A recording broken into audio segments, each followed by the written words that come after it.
येरीकडे गरीब ब्राह्मण, जो त्या देवाचे करी पूजन, देवार्थ जमीन होता संपादन, पावला समाधान अत्यंत। असो पुढे काही काले, विपरीतची होऊन गेले, कृत्तिका नक्षत्र अपार वरसले, तुफान झाले भयंकर।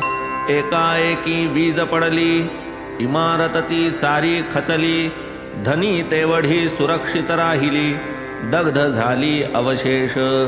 धनिकावरही पडला घाला, निज कांते सह तोही निमाला, डुबकीही पावली पंचत्वाला, शेवट हा झाला तिघांचा।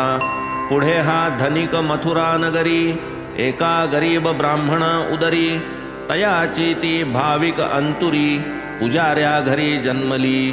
नाव तिचे ठेविले गौरी, डुबकीची ही आणिक परी, शंकराची या गुरवाचे उदरी, तिये नारीचा नर झाला। तया नराचे बारसे केले, चनबसाप्पा नाम ठेविले, ऐसे तिघांचे स्थित्यंतर घडले, फलोन्मुख झाले तत्कर्म।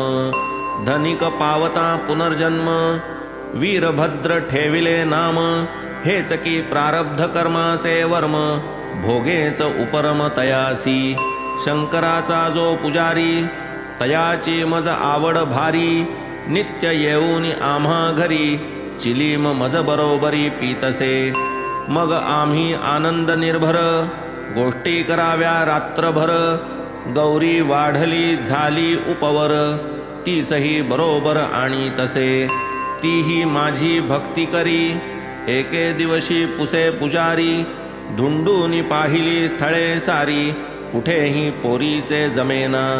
बाबा ठिकाण पाहता थकलो, प्रयत्न हरले टेकीस आलो, किमर्थ वाहसी चिंता मी वदलो, वर मार्ग चालो लागला।